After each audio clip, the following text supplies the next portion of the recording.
তো গালে একটু খাবার দিয়ে দোয়া কালাম করে মাথায় একটু হাত দিয়ে বিদায় দিয়ে মুসা আলাইহিস সালাম গেছে জঙ্গলে, যে বলছে আল্লাহ তুমি আমার নবুয়তি করতে দিবা না দিবা না,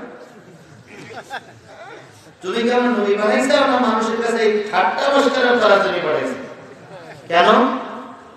আল্লাহ তোমার কাছে বললাম এই নারীর গর্ভে যেটা আছে ছেলে না ভাইয়া, তুমি বললে মেয়ে, এখন দেখি হইছে ছেলে, তাই আমার সম্মান গেল কই, আমার ইজ্জত গেল কই, আমার তো তুমি সম্মান নষ্ট করে ফেললে।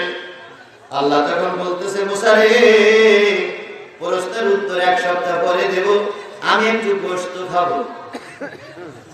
কি খাবে? কিসের গোশত? মানুষের গোশত। মুসা আলাইহিস সালাম বলে আল্লাহ তুমি না কিছু খাও না, কুলু আল্লাহু আহাদ আল্লাহুস সামাদ লাম ইয়ালিদ ওয়া লাম ইউলাদ ওয়া লাম ইয়াকুল লাহু কুফুওয়ান, তোমার তো খাওয়া দাওয়া নেই, তুমি আবার খাওয়া কেন? না খাও। কতটুক? 100। তখন শেখ ছিল 100। মুসা আলাইহিস সালামকে বললেন যাও এক সপ্তাহ সময় দিলাম, মানুষের গোশত নিয়ে আসবা, তারপরে তোমার এই প্রশ্নের জবাব দেওয়া হবে। মুসা আলাইহিস সালাম আসলেন, আসার পরে বাড়ি বাড়ি ঘুরে এর কাছে যে ওর কাছে যে বলে আল্লাহ গোশত খাবে দাও, কেউ দেয় না, কেউ দেয় না, কেউ দেয় না। শেষ পর্যন্ত সপ্তাহ শেষ, আর মাত্র 2 ঘন্টা বাকি আছে। এবার মুসা আলাইহিস সালাম তুর পাহাড়ে যাচ্ছে আর বলতেছে মালিক যদি খেপে যায় গোটা দুনিয়া উলটপালট হয়ে যাবে। এই শব্দটা ওই পাগলার কানে গেছে। কোন পাগলা? বাহালুল পাগলা। আমি কিন্তু দুইটা কথা বলবো, একটা হলো সত্য কথা আর একটা হলো মিথ্যা কথা। সমাজে চলতেছে দুইটা, ধরে নিবে আপনাদের, যদি ধরতে না পারেন পরে ক্লিয়ার করে দেবো, জড়াই রাখবো না। বাহালুল শব্দ পেয়ে লাভ করে উঠে বলে কে তুমি? জামানার পয়গম্বর মুসা। তুমি কি বলতে বলতে যাচ্ছ আল্লাহ গোশত খাবে, আল্লাহ গোশত খাবে? কয় হ্যাঁ। কই সত্যি? কয় হ্যাঁ। বাহালুল বলেন কোন জায়গায় গোশত খাবে? তাই তা তো জানি না। বাহালুল বললেন গোশত কাটতে শুরু করো। বাহালুল অনেকদিন খানা কিনা করে না, গায়ে গোশত নেই, ছোট্ট করে কাটতে কাটতে মুসা আলাইহিস সালাম অস্ত্র দিয়ে কাটে কাটে কাটে কাটে 100 পরে না, শেষ পর্যন্ত বাকি আছে 200টা। বাহালুল বললেন কতটুকু বাকি আছে? এবার মুসা আলাইহিস সালাম বললেন আর 100টা বাকি আছে।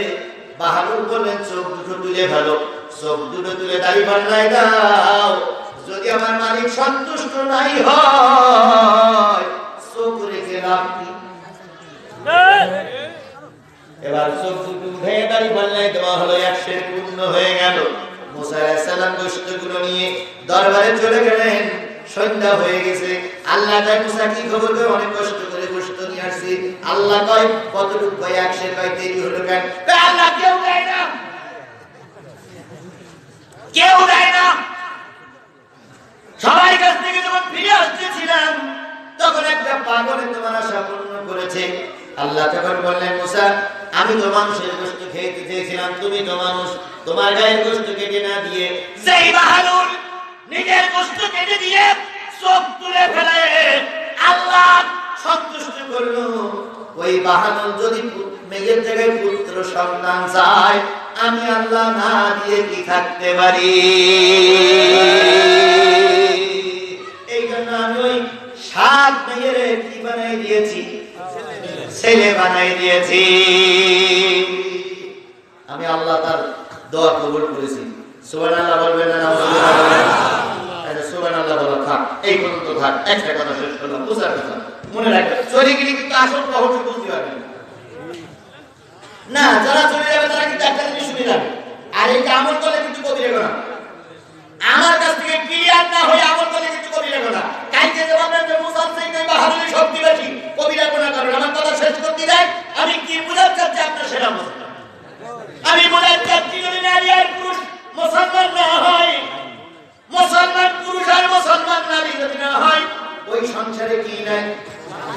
আবার যদি নারী মুসলমান হয়, পুরুষ মুসলমান হয়, ওই সংসারে কি আছে? শান্তি আছে। ঘরে আর বাইরে, বাইরে আর ঘরে, ঘরে আর বাইরে যদি দুইজন আল্লাহওয়ালা হয় সংসারটা শান্তির হবে। আর দুইজন যদি আল্লাহওয়ালা না হয় ওই ঘরে শান্তি থাকে না।